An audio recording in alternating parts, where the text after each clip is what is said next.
been a while since I made a Deathmetal Reviews episode this year. I am hate. When you look at me, you look at hate. When I look at you, I look at hate. When you look at me, you know what hate is. Hey everybody, this is Atticus the Deathmeller, and welcome to another episode of the Deathmeller Reviews. Here in this episode, we're going to be reviewing, once again, the band Suicide Silence and their latest release, Become the Hunter. Now, this is going to be a little bit different from my other Deathmetal Reviews episodes, because I've already done a review on this band back in 2017, and so we are going to go straight into the review right here, right now.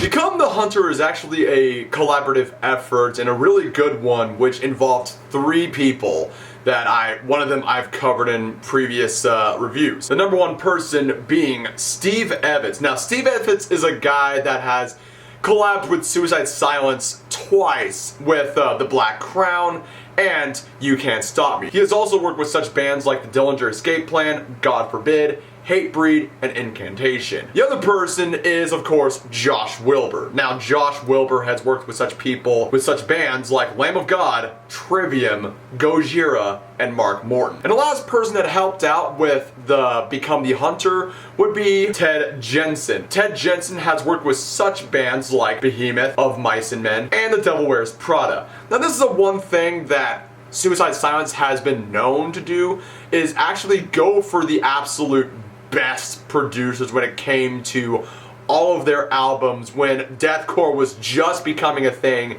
in the early to mid 2000s. Suicide Silence has really become a band of that genre that pushed the boundaries and actually sought out for the best types of producers to work with their content. You could see that with their releases, The Cleansing, No Time to Bleed, Black Crown, You Can't Stop Me, but I'm definitely cutting off the self-titled album, which we will be talking about right now over here. Now look, I understand that I've made 3 videos giving Suicide Silence I'm not saying a bit, but a lot of tough love. I will still stand by with what I said onto the Doors single review, that the self-titled album was shite. Was total shite.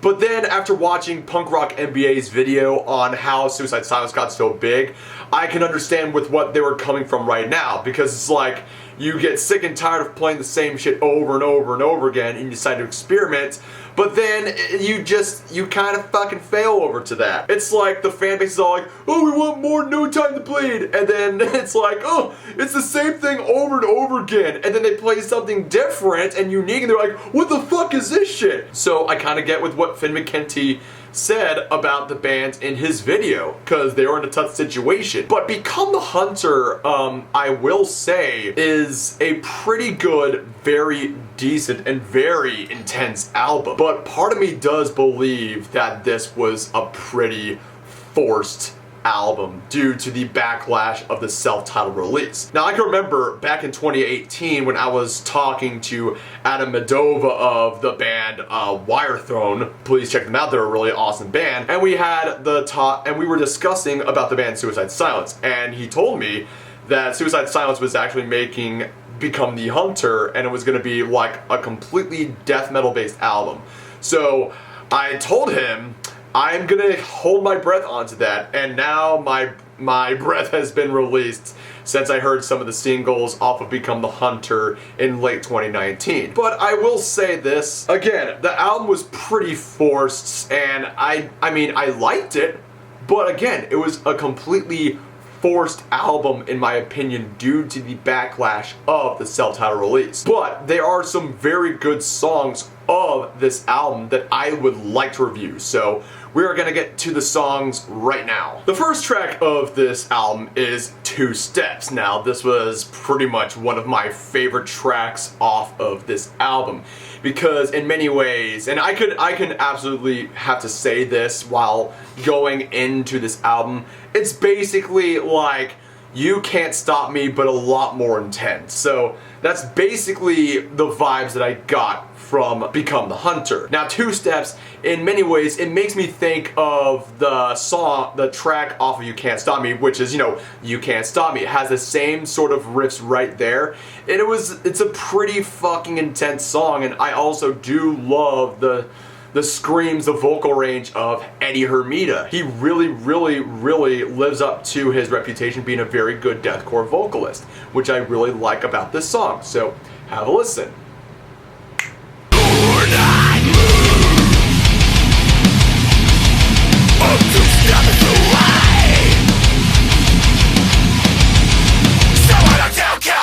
The next track on the list is Feel Alive. Now, I was actually surprised when I heard this single after the next song that we'll be reviewing, but we're going to be talking about Feel Alive right now. What I loved about this song is that the riffs were heavy, the breakdowns were heavy, and just the lyrics of this song is very fucking intense. Like, it's someone that kills to feel alive, to feel or get that high off of killing. Like, this song makes me think of the cross-country serial killer known as Tommy Lynn Sells, that basically he killed indiscriminately because he wanted to feel the rush like a shot of heroin.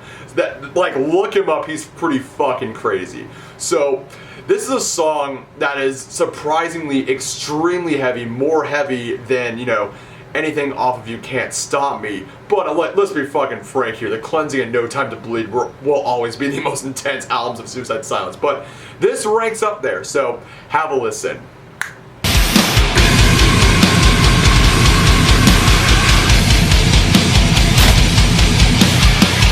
The next track on the list is Love Me to Death. Now, this was actually, I believe, the first single of Become the Hunter that I checked out, and I was absolutely blown away and amazed. But yeah, I was a little bit set off onto the song's track title, I Love Me to Death. It was like a little bit off for me, but it really, I would say, what really caught my ears onto the song is basically some of the solos from Mark Helliam, who's a lead guitarist, where it almost sounds like you have like a riff or a solo that sounds like you would hear off a Cannibal Corpse album. And that's just one of the things right here, because the majority of this album sounds like, you're listening to a Cannibal Corpse album. And that's where the whole death metal influence plays on to Become the Hunter, and it's very explicit onto the entire album. But there's a couple other tracks we're going to be talking about here. But I would say this was a pretty good, pretty intense death metal type song from a deathcore band. So have a listen.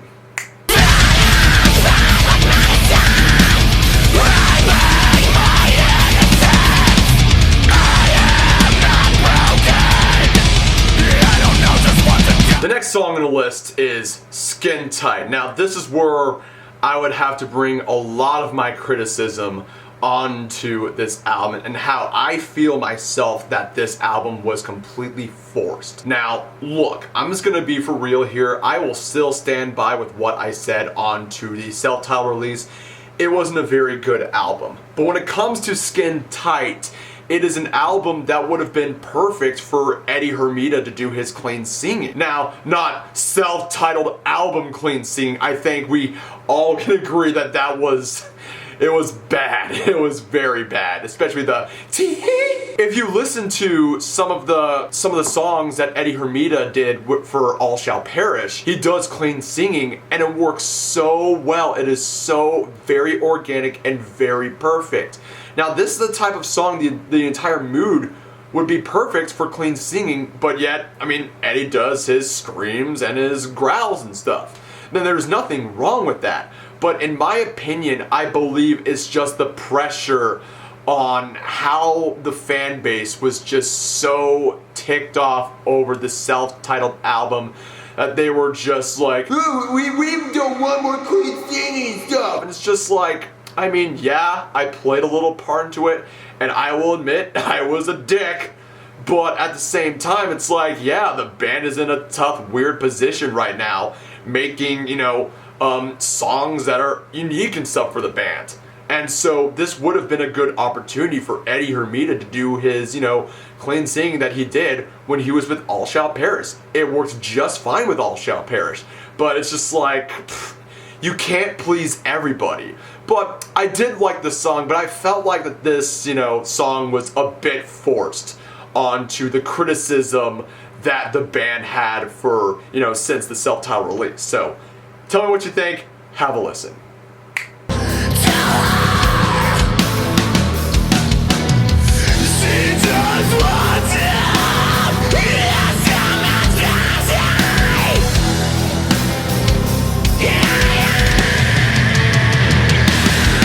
The next track on the list is The Scythe. Now, I absolutely loved this track because not only does it show the death metal solo, the Cannibal Corpse-esque, guitar solos that Mark does on the guitar, but also just the brutality on the very beginning portion of the song, but also there's that calm before the storm moments when Mark Helliam does a solo off of this track.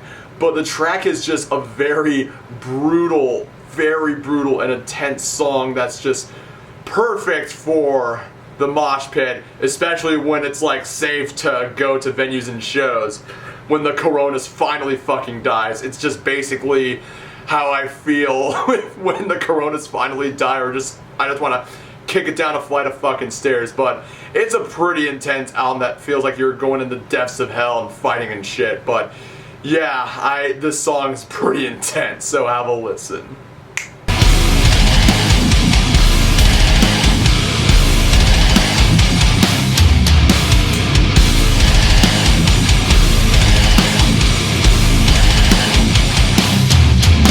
The next song on the list, I would say, is basically their most brutal song off of this album, which is called Disaster Valley. Now, the name speaks for itself. The title of that song speaks for itself. But not only is it brutal and intense off of this song, it kind of does relate to me onto the shit that I went through last year when I was rock bottom a couple times. And this part of the lyrics really struck a note with me and really was yeah, this is basically me. Getting through 2019 and now dealing with this pandemic right now. Take notes, my friend. I'll show you how I climbed that mountain. I walk down the hill while everyone takes the beaten path. A picture for later, I'm seeing the clouds right now. Nothing is bringing me down. Did I tell you I cannot be stopped? I cannot be stopped. I resonated with me because I've had a rough time last year. I thought I was gonna give it all up, but I just knew that it was not the end of my story, and I knew that I had a lot more chapters of my life to go through. So yeah, the song, that part of the song really does resonate to me, and how much, I just never give up on a lot of stuff. There are times where I just feel like I've just given up on everything, but deep down I'm like, is this how it's gonna end? Is this really how it's gonna end, Atticus? Because you got a lot more to live for. And I just see this as, a song of me and my ferocious, tenacity to always keep pushing forward and stuff. And plus, the solo off of this album is so nasty. So goddamn fucking nasty. Take a listen.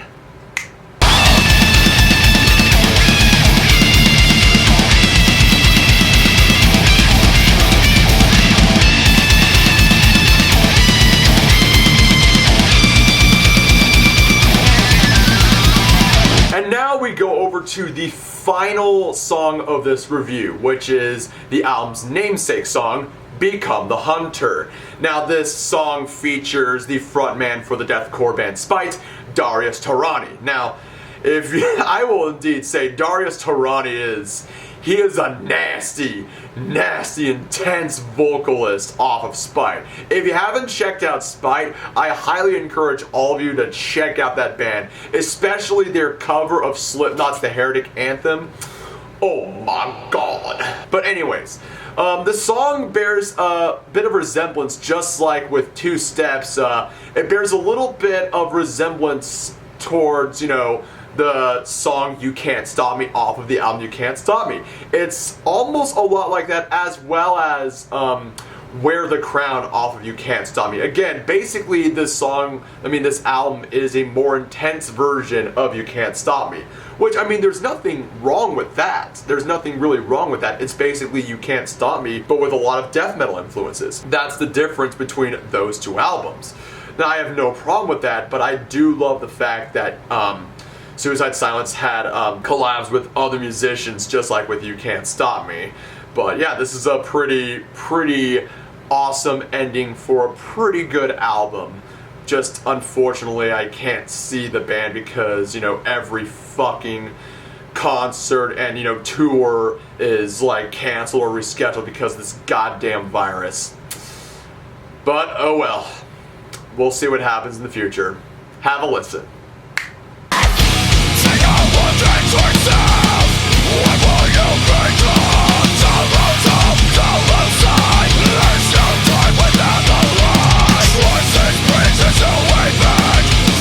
Despite my criticisms I have for the band, and despite the self-titled release being an absolute train wreck and their version of Saint Anger, I will say that Become the Hunter has become a breath of new fresh air and a breath of newfound respect for the band. Yes, I will admit that this album, part of me does believe that it is forced to be a crowd pleaser for the fan base, which, I mean, if it really is, then, you know, it says about the fan base more than it does the band. Now, yeah, I will admit that the self-titled release was pretty horrible, but I will say that Become the Hunter is a breath of fresh new air and new beginnings and new other tales to come when it comes to Suicide Silence. Yes, Suicide Silence is still, in my opinion, one of my favorite bands, one of my favorite deathcore bands, and one of the best deathcore bands. And they really showed the world that, yeah, we're not gonna go anywhere anytime soon. So there's that. Become the Hunter gets a 9 out of 10 for this review. So, what'd you guys think about Become the Hunter? Did you like it? Did you dislike it? Did you think it was a little bit forced, like how I believe that this album is? Or do you still don't like Suicide Silence for some odd reason? Leave it down in the comments below, and stay tuned for more videos. Now, this is me shooting this part of the video way after I did the whole review. But I just want to make this very clear, and I just want to bring awareness because, you know, I am a YouTuber, I have some influence what's going on, but let me just hear me out over here. As we all know, small businesses are hitting pretty hard throughout this pandemic, especially when it comes to venues. And one venue in particular, the Haven Lounge, basically it's not going to survive if this keeps going on. And the Haven is pretty much my second home. I met a lot of good people at the Haven. I've seen amazing bands at the Haven. And so what I'm going to be doing, I'm going to leave down the description below this GoFundMe.